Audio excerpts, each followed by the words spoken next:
Eureka, l'émission qui fait le tour de l'innovation. Bonjour à tous et bienvenue sur les ondes de Radio KPMG. Au micro, Claire Balva, directrice blockchain et crypto au sein de Blockchain Partner by KPMG. Aujourd'hui, jeudi 18 novembre, je consacrerai cette nouvelle chronique à la réglementation des stablecoins aux États-Unis. Le 1er novembre, le groupe de travail sur les marchés financiers, créé à l'origine par Donald Trump et poursuivi par Joe Biden, a publié son rapport portant sur la réglementation des stablecoins, susceptibles à terme d'être utilisés comme moyen de paiement. Les stablecoins sont des crypto-monnaies indexées sur des monnaies traditionnelles.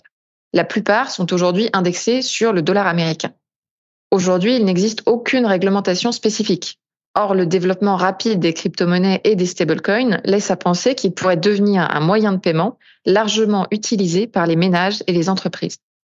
Leur capitalisation dépasse actuellement 135 milliards de dollars et leur croissance est très importante, de l'ordre de 465% en un an.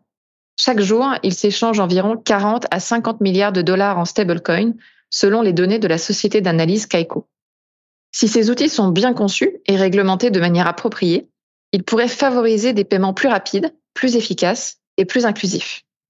Ce rapport souligne surtout les risques que ces nouveaux actifs pourraient représenter pour l'intégrité du marché et la protection des investisseurs, je le cite, et propose des recommandations pour relever ces défis en termes de politique publique. Quels sont les principaux risques mis en évidence par ce rapport ? Les premiers risques concernent d'une part la concentration du pouvoir économique entre émetteurs de stablecoins et plateformes d'échange crypto, et d'autre part l'incapacité des stablecoins à maintenir ou garantir une valeur stable sur le marché. Ceci exposerait les investisseurs à des pertes inattendues et engendrerait une ruée vers d'autres stablecoins, tout cela nuisant bien sûr à la stabilité financière. En cas de perte de confiance, contrairement à la ruée vers une banque dans laquelle les déposants auraient du mal à sortir leur argent, les crypto-traders pourraient facilement se tourner vers d'autres stablecoins ou même d'autres crypto-monnaies. L'un des dangers qui semble inquiéter les régulateurs est le risque qu'un stablecoin ne soit pas suffisamment solide pour supporter ce type d'événement, ce qui entraînerait une crise de liquidité. Autre risque majeur mis en évidence par ce rapport, un bouleversement de la chaîne de paiement pourrait compromettre le fonctionnement de l'économie au sens large. Enfin, le rapport soulève des interrogations liées au financement illicite et à l'intégrité financière des stablecoins, ainsi que des questionnements sur les activités de trading d'actifs numériques en général, avec des risques collatéraux pour l'intégrité du marché et la protection des investisseurs. Face à ces risques significatifs, que recommande le groupe de travail ? Tout d'abord, afin de protéger les investisseurs, le groupe de travail recommande que la législation exige des émetteurs de stablecoins qu'ils soient des institutions de dépôt, régulées comme peuvent l'être les banques, avec une supervision et une réglementation appropriée. Il recommande également de réguler les fournisseurs de portefeuille, dits custodial, c'est-à-dire les entreprises qui gèrent les actifs pour le compte de leurs clients. Ces acteurs nord-américains devraient être soumis à une surveillance fédérale, ayant le pouvoir d'imposer à toute entité essentielle au fonctionnement des stablecoins de se conformer à des normes de gestion du risque appropriées. Enfin, en réponse aux préoccupations liées à la concentration du pouvoir économique, le rapport recommande que les émetteurs de stablecoins se conforment aux restrictions d'activité qui limitent l'affiliation avec des entités commerciales. Concrètement, cela signifie que des plateformes comme Coinbase ou Binance devraient s'éloigner de la gouvernance des stablecoins USDC ou Binance USD. Que penser de ce rapport ?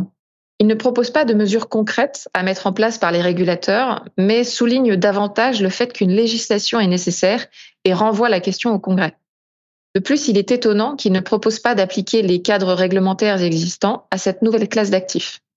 Si les recommandations de ce rapport sont suivies, les stablecoins pourraient sortir du champ d'application de la SEC et seraient soumis à l'autorité de la Réserve fédérale et des régulateurs bancaires américains traditionnels.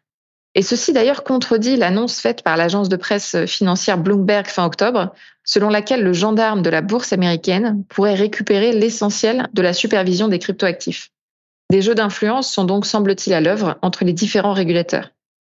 Prochainement, on peut donc s'attendre à une réglementation avec de multiples conséquences pour l'industrie crypto. Les structures de stablecoin ayant une relation ancienne avec les régulateurs auront un avantage compétitif. Je pense ici par exemple à l'USDC ou à Paxos. À l'inverse, le stablecoin USDT, qui représente près de la moitié de la capitalisation des stablecoins, fait l'objet de nombreuses critiques et est clairement dans le viseur du régulateur. Les annonces vont donc dans le sens d'une régulation plus stricte des stablecoins dollars, ce qui probablement affaiblirait les offres les moins transparentes.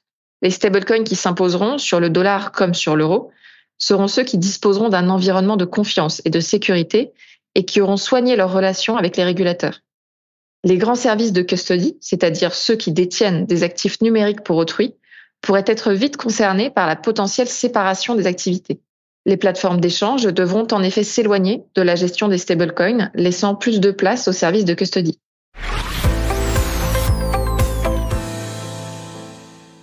Le futur cadre réglementaire va-t-il ralentir les acteurs du secteur ou au contraire structurer un marché et l'aider à mieux se développer?